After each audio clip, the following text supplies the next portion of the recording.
I'll get it down one day, Yeah, if you would open up your Bibles to Psalm 90,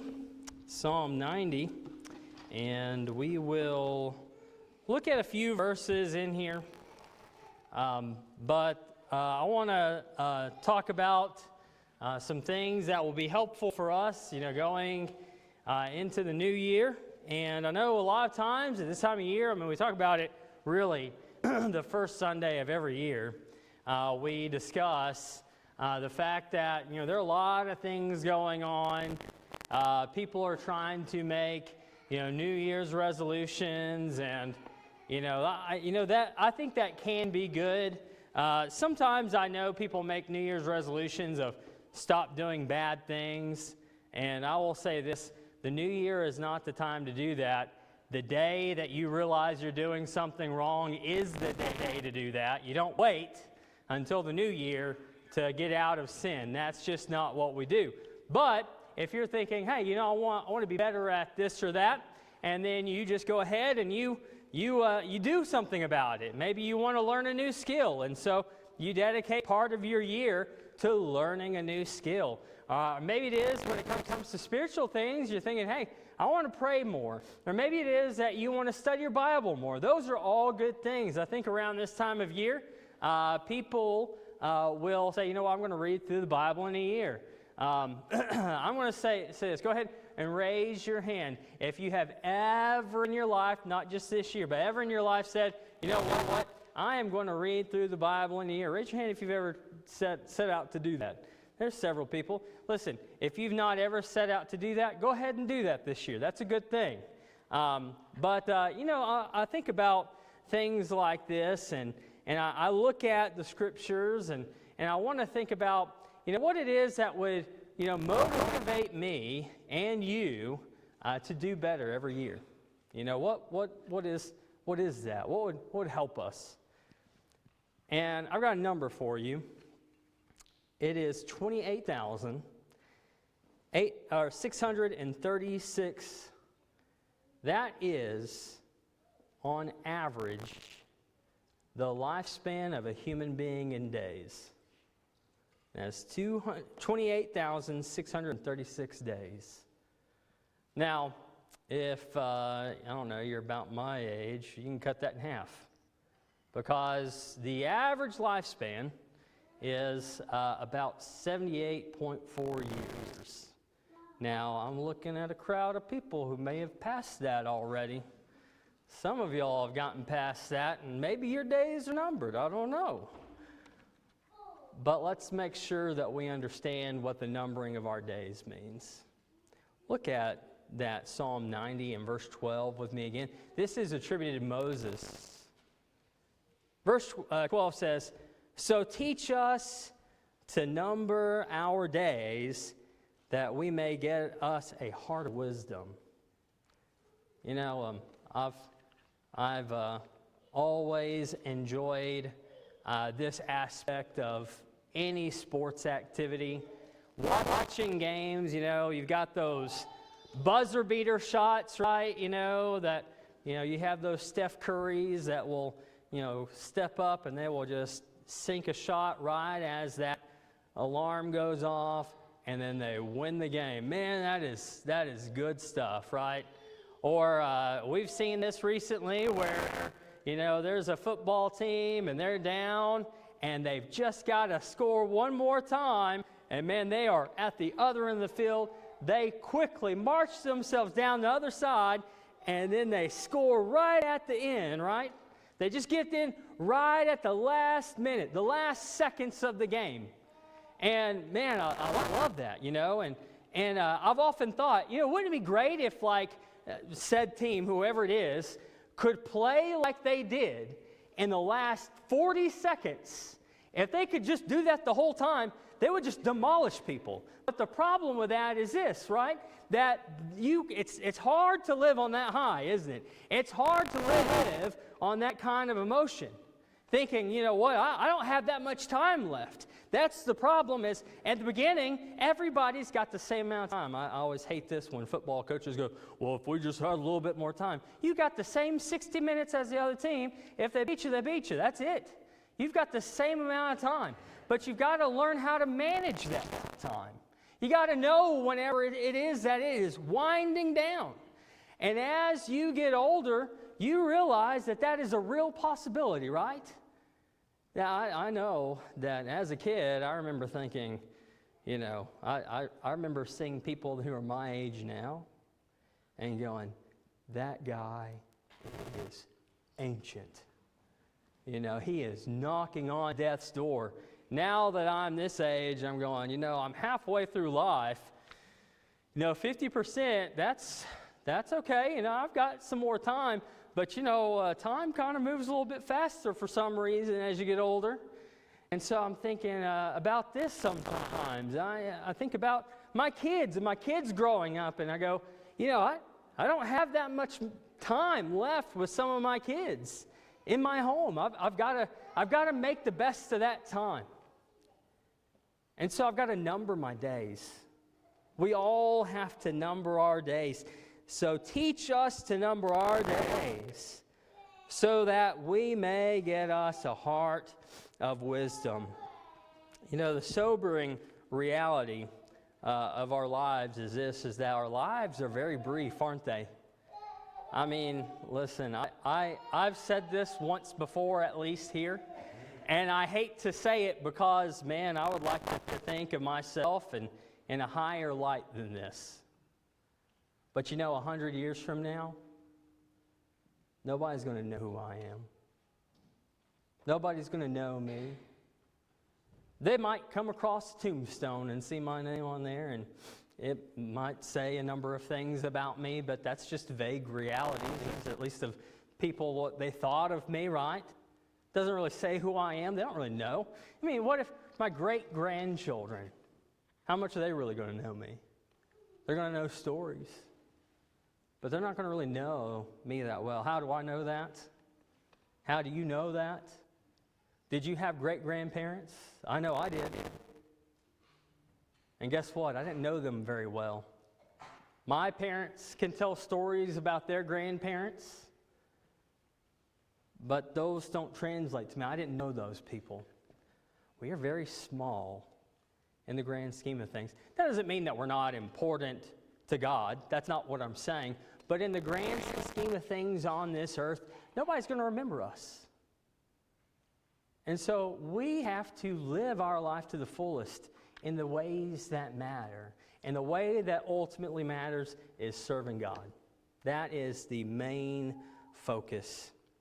You look at a few verses. When we look at Psalm 90 and verse 3 with me, it says, Thou turnest man to destruction and sayest, Return ye children of men. You know, there's just, you know, man goes on to destruction. There's a time in which we die. I've heard stories about this. I assume they're true. But have you ever heard that Walt Disney has frozen himself? Have you ever heard that? You know, I assume that's true. The man was very wealthy. And there's a big thought that somewhere on one of these parks or something, he is frozen in time in hopes that somebody later on can come and figure out how a person might be able to live forever. Well, whether that's true or not, I don't really care. But the fact of the matter is this, is that as long as we're in this human form, we're not going to live forever in a human form. The only way that we live after this world is if we are obedient to God. That's the only way. We can't do anything else.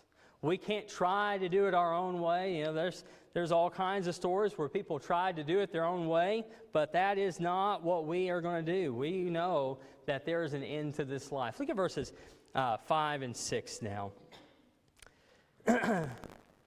For 1,000 years in thy sight are but yesterday when it is past, and as a watch in the night, thou carriest them away as with a flood. They are as asleep in the morning. They are like grass which groweth up. All these things are temporary. You know, when you get a good night's rest, you know, you hardly see that time go by, right? You know, I'm always amazed. I was actually thinking about this last night as I was going over this lesson. But I was thinking about this and going, you know, when they put you under for surgery, you know, like if you've ever gone through that, you know, there's been a few times I've gone through that. But, you know, when they put you under, they tell you to count backwards from 10, you know. I don't know if I've ever gotten past 8. I have no idea. But they put that mask on you and you are out, right? And the next thing you know, you are waking up. And time has passed. Time has passed. You know, sometimes a lot of time has passed and you have no idea. You know, when you have a good night's sleep, it's the same thing, isn't it? Your head hits the pillow. If you sleep all night long, you don't toss and turn.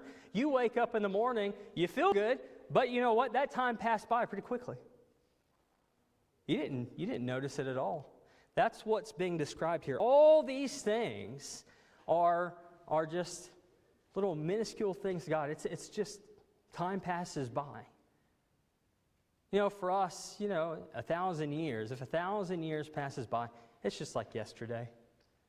For God, it's nothing. It's like a sleep. It's like it's just a short period of time. Don't even notice it going by. You know, you think about verse 10 here. Look at verse 10.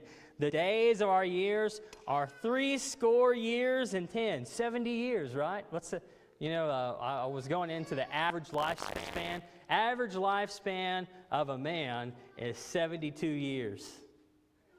I think for the woman it was like 84, you know. But anyway, it averages out there at that 78.4. You look at this and it says your life could go by and you spend 70 years here on this earth. Or even by reason of strength. You got some good health? You're a healthy person, right? Well, guess what? You know, if you're a healthy person, you might go 80 years. It says 80 years, yet it is their pride, but labor and sorrow, for it is soon gone, and we fly away. The congregation that we moved from to come here, Autumn and I talk about a lady from there every now and then. Her name was Faye. She passed away recently at the age of 94. When we knew her just before we moved, so remember this, she was 91 when we moved. She was still working at a daycare, okay? This lady was strong. You know, that's unusual, isn't it? She would sometimes, when we first got there, Titus was just crawling around and just starting to try to walk a little bit, and she would get down on all fours and just play with him, and I thought, I don't feel like doing that. And she's, you know, near 90 years old, and she's doing that. You know, some people have good strength about them, but in the end, guess what happens? You know, we all die. You know, this life is short. You know, we need to learn to number our days. You know, yesterday we wanted to go to it, but it was really not possible for us. But there was a funeral yesterday in Memphis, Tennessee. A good friend of mine and mentor lost his daughter in a car accident, and she died the day after Christmas, had the car accident on Christmas. And her funeral was yesterday. It was a beautiful service. It just brought tears to everybody's eyes because of how much of a beautiful life she lived. Good Christian young lady, and that's a good reminder to know that, you know, this life is not supposed to be forever, and we are supposed to yearn for something more than what we have here. Let's think about this next thing. There is a necessity when it comes to prayer, and then this idea of teaching us to number our days. You know, we need to go to our God in prayer. Verse 12, of course, is the verse that we've been focusing on. Look at verse 14. Oh, satisfy us in the morning with thy loving kindness, that we may rejoice and be glad all our days. You know, how are we going to be able to do that? we got to pray to God. We got to go to Him. We got to give up all of our anxieties, give them to Him, and let Him work them out in His time. And so we need to, if we're going to number our days, and we're going to take account for the things that we do in this life, if we're going to think, well, you know what, I don't know how much time I have left, and so what I'm going to do with this life is going to be important. And I've got to do things differently. We've got to think that way. I will have to say that I'm thankful for my wife. During this time, it's been hard to motivate myself to do anything, and so I've been sitting in bed, and I've been, at first it was really good. I've been sitting in bed, and I needed to rest. I need to have my leg propped up, I was watching TV, and I'm not a big TV watcher, to be honest. I love a good show every now and then. I love a good movie every now and then. But every day of watching stuff just really gets boring to me.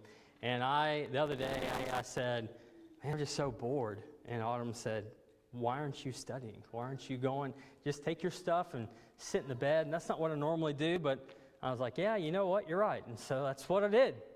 Sat down and started doing that, and life became better. I was sitting there just miserable, going, wow, I'm glad I'm watching this stupid show for the third time. I don't want, I didn't like it. And then life had meaning again. Life needs to have meaning. If we sit back and all we do is think about just pleasing ourselves in some sort of way, what it is that, what it is I'm going to watch, what it is I'm going to go do that's going to entertain myself, or maybe it is, some nice place I want to go eat or whatever. You could spend your days fulfilling all of these pleasures in life that in and of themselves aren't wrong, but it becomes wrong in how you place that in your life and don't have any importance otherwise. Focus your time on the Lord. And so let's think about some things to build our life on that really makes life more meaningful. Number one is this. You need to store up treasures that last. Of course, the verse I'm talking about in Matthew 6, verses 19 through 21. Lay up for yourselves treasures in heaven. Treasures on earth. What's going to happen to treasures on earth? You know what? Moth and rust, it can destroy those things. But yet, lay up for yourself in treasure where nothing's going to happen to that. You could be the wealthiest person on the face of the planet. I don't know who that is right now. Is the guy that owns Amazon, maybe, I don't know. But anyway, whoever that is, you can be that guy. But in the end, you know what's going to happen to everything? In the end, when the Lord returns, all this stuff is going to be burned up. And it's going to be meaningless. And if all you have done is to work to please yourself in having things, well, you've got your reward already. You haven't laid up for yourself treasures in heaven. How do you do that? Well, you got to hold on to things that last. Well, what's going to last? Well, studying the Word of God, that's going to last. Instead of sitting around and watching television, just watching whatever show you want to watch, you could be on something like the Gospel Broadcasting Network and watching a number of things on there that will help you grow closer to God. Instead of reading books, now look, none of these things are wrong, like I said, in and of themselves, but they don't produce what you want. You can sit down and read a good book. I like good books. But you know what? There is a real good book that you should spend more time in than others, right? Spend your time in things that are going to last.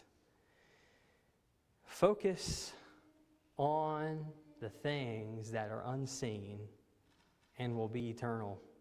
In 2 Corinthians 4, verses 16 through 18, it talks about that very thing. Of course, these are passages that we know fairly well. that what we do is we're to look after things which are not seen. Because the things which are seen, they're temporal. They're gonna go away. I've thought about this, since it happened. I mean, maybe a lot of us have forgotten about this, but, out in California where they had all the fires and all those homes were destroyed, a lot of those homes, their insurance was dropped, and I know people probably like State Farm is the worst because State Farm was one of the ones that did it. But actually, it was the state of California that it was their problem. They're the ones that caused it. They drained the reservoir for no apparent reason. But because of that, these insurance companies started going, you know what? If they had a fire, we're going to be ruined. And so they said, hey, we're going to drop this insurance. You're going to have to find something else. Well, nobody wanted to insure any of these people because, this is going to be a hard thing. If something happens, it's over. And all these homes and businesses, they burnt down. And guess what they got for those things? Nothing. Absolutely nothing. And some of those homes, some of those homes are beautiful. Worth lots of money. And they're gone. And think about those people that own those places. They could have been thinking, hey, I have built up this estate. I'm feeling good about myself. And in a day, it is gone. That is the epitome of this life. If we focus on just this life and pleasing ourselves again, it can all just go away in a moment's time. Think about this. We need to plan humbly under God. That is that we're going to follow God, and we're going to keep Him in our plans. Now, James 4:13 through 15 talks about this. The idea of these people that say, hey, I'm going to go into such and such city, and I'm going to buy and sell. I'm going to make great gain. I'm going to do some good business, and yet they don't know what tomorrow holds. And what they should have said was this: but if the Lord wills, I'm going to go and I'm going to do these things. And the focus of this passage is very simple, and sometimes people just miss it completely. And that is, keep God in your plans. Keep God in your plans. If you don't keep God in your plans, you're not going to get anywhere. You're going to be sorely disappointed. If you keep God in your plans, then you can go, okay, maybe this was not meant to be. And you can go about life because you are keeping God in your plans. And so let's think about this for the new year specifically. Let's think about some things here. Let's evaluate the things that we do and the majority of time that we spend doing things, and ask ourselves, is this activity going to help me get to God? And if not, and really the adverse of that, is this activity going to take me away from God? If the activity takes you away from God, immediately get rid of it. Who cares? Get rid of that thing. Toss it aside. No, nothing. I don't really care what that is. If you are going to put anything before God, toss it aside. You've got to get rid of whatever that is, because you need to put God first. In Colossians 3 and verse 2, it says, set your mind on the things that are above and not on the things that are upon the earth. Think spiritually. Think heavenly thoughts. But you got to put first things first. And this is very simple. And I just want to say that I know that what I'm about to say, that some people will be like, well, that's kind of like, Matt, you're kind of being a broken record. And let me just tell you this, okay? This is one of these things that I'm never going to just say, you know what, that's enough. I'm gonna be done saying that. You know, there was a congregation one time, and the preacher was preaching on love, and he preached a sermon, and then the very next Sunday, he preached the same exact sermon, and it was on love. And then the next Sunday he came in, and guess what he did? He preached the same exact sermon. And so people are starting to go, well, I don't know, maybe this guy is getting older, maybe he's hit his head, maybe it is that he's just not all there, right? And he's preaching the same sermon. And so after 4 or 5 times of this happening, one of the members came up and said, you know that you just keep preaching the same sermon over and over again? And he said, absolutely. And until you get it down, I'm going to preach it again. Now, all joking aside, we can never forget the things that I'm about to say. Because I've got 3 things for you that you need to understand, and this needs to just be a part of just your soul. And you should never forget this. But here are 3 things that are immensely important. And the first one is this. The first one is worship. Now, it is no surprise that if you look around right now, we've got a pretty good crowd. But guess what? Several of you will not be here tonight. Several of you will not come Wednesday. Several of you maybe didn't even come for Bible class. You're not putting first things first. I realize maybe there might be some health issues for some people. Can't come the whole time. I'm not talking to you, okay? But if you're able-bodied, you're not coming, you're missing the point. You need to come and worship God. You need to come and study His Word. How are you going to do that if you don't come? Now, some people say, well, I'll go out. I can go and do that on my own. I'm going to go out to some park somewhere and worship God. That is not the way that God set it up. He set up the church for us to come together. You think that you can go out to some park, you can go, I've known of people that they decided that they were going to go to a football game or something, so they'd go and they'd read a scripture and they would do the Lord's Supper and say a prayer, maybe sing a song so that they could, check off the boxes and then go into a football game. No. You have the wrong attitude if you're doing that. Put God first in worship. Put Him first. Do you know what the word worship means? The word in the Greek is proskeo, and it means to kiss toward. Giving obeisance to God. You love God. You are kissing toward Him. That is the thought process. You love God. Would you fall on your knees before God to worship Him?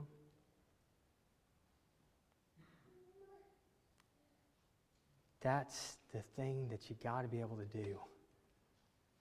Put God first and worship Him.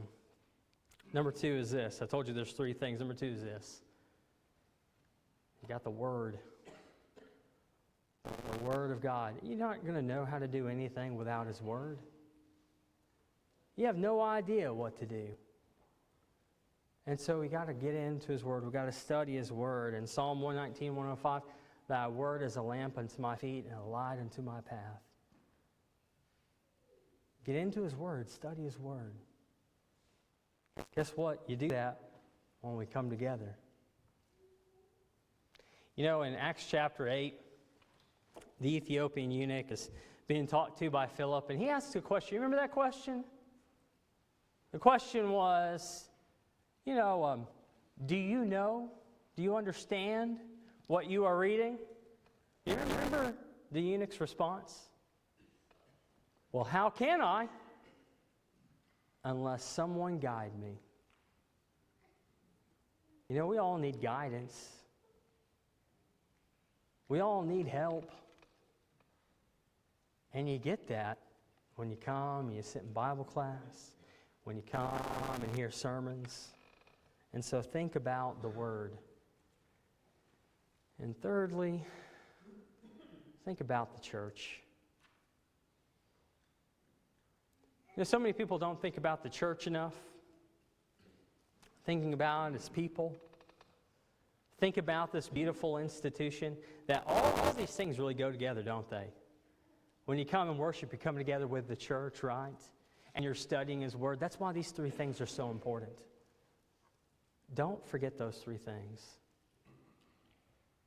Always come and worship, study His Word, know it, and be a part of the church. You know, think about something that you want to do this year when it comes to spiritual things. Make one commitment and stick to it, okay? That's a problem for a lot of people. You know what what people do is they're like, they go above and beyond. You know, I understand that. I mean, we all do that, right? Who wants to just go halfway? I mean, go hard or go home, right? I didn't want to sprain my ankle. That's why I broke it, okay? You know, you go hard or you go home, right? You know, that you when it comes to spiritual things, right, what do?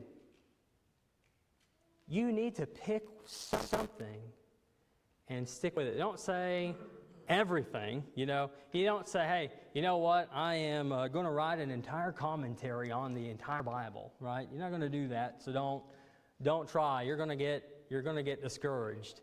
I don't even attempt to tell people really how much to read as far as words are concerned. We all read at different paces.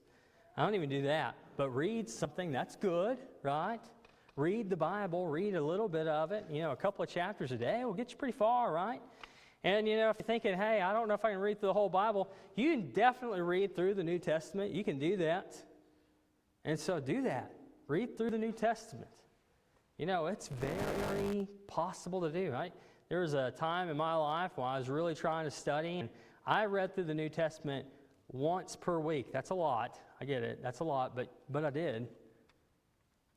It can be done. But do something. You know, read a little bit. You know, study the Word of God a little bit. Maybe it is that you want to pray more. Well, maybe study on praying, and then you pray every day. You know, maybe you want to pray with other people and be better at that. Well, then do that. But pick something and stick with it. Don't try to overcommit. Do little steps to get you there. There's a book I read several years ago, and I can't remember the author, but the title is called The Slight Edge. And the thought process is that you just try to do 1% better all the time, you know, and you'll be amazed at where you get to with just 1%. You know, just a little bit, you know. Someone might say, hey, you know what, this year I want to get shredded. Well, you know, you're probably going to have to change your diet, but you probably don't need to do that all at once, right? Maybe figure out a few things that are going to be really good for you and cut back on those things. I don't know. Do something and stick to it. And over time, you can increase that. You can get better at it. When it comes to spiritual things, pick something that you're going to do and get better at it all the time. In 1 Corinthians 15 and verse 58, it says, wherefore, my beloved brethren, be steadfast, unmovable, always abounding in the work of the Lord, for as much as you know that your labor is not in vain in the Lord. You know, we talked about, you know, baptisms early this morning. Maybe it is you say, hey, you know what I want to do? I want to be one of those people that has studies with people. I want to have, 5 studies this year with people. That's pretty attainable, isn't it? If you said 6, that's just one every other month, really, right? But you can do it. You know, here's the problem, is I don't know if I've ever explained this, but everybody is probably more of a perfectionist than you know. I actually know people that are probably pretty good perfectionists. If you've been to their house, you can probably tell that they're perfectionists, right? I'm looking at you, Jill. I can tell you're a perfectionist. But you know, you probably are thinking, well, that's not me. Actually, you probably are. Let me give you an example here. If you think, you know what, I want to go do something, but you know, again, let's stick with the common goal at this time of year. I want to read through the Bible in a year. And what you do is you go a few days and you don't read the Bible, and then what do you try to do? You try to make up for it. Now the world sees how ridiculous this can be. And I saw someone say, you know what, I have decided that I'm going to run 15 minutes a day. And if I don't run a day, I just tack it on to the next day. And so tomorrow I'm going to be running for 2.5 weeks. You know, that's what people do with Bible study. They'll say, I'm going to read through the Bible in a year, and then all of a sudden they're behind, and then they go, well, I can't do it perfectly, so I give up. I can't do it the way that I set out to do it, and so I might as well give up. Listen, have you ever had a flat tire? Raise your hand if you've ever had a flat tire. Yeah, that's fun stuff. You stand on the side of the road trying to jack up we had to do this with our 9-passenger conversion van with that dinky little, I was like, I wish I was at home with my floor jack. I could get this up real quick. But instead, I'm just doing this for half an hour. It's hard. But you get that flat tire, and how many of you said, I can't believe I got a flat tire? And you pull out a pocket knife and you just go in there and slash another one of your tires. Yeah, you're like, that shows me, right? That's what people do. Because, you know what? Deep down inside, you're a perfectionist, and if you can't do it the way that you wanted to do it to begin with, you give up. But it doesn't make sense to do that, does it? Just like it doesn't make sense to go and slash a tire when you've already got a flat tire. That doesn't make sense at all, so don't do that. Do what you can today and forget the rest. Do what you can today. And if you have that mindset, you do it every day, you'll have a slight edge on everything you do. Brethren, here's the thing. As we close out, in 2 Corinthians 6 and verse 2, it says this, Behold, now is the acceptable time. Behold, now is the day of salvation. You know what? We used to say this all the time, people would say, well, someday I would like to fill in the blank. And you know what we'd tell people? Someday is not a day of the week. If you want to say, someday I want to really study my Bible like I should, well, someday never comes. But you know what? Monday comes tomorrow. You should rephrase that, right? You know what? Monday, I'm going to study my Bible. Take someday out of your vocabulary. Put it with a day that actually exists. And live your life every day for the Lord.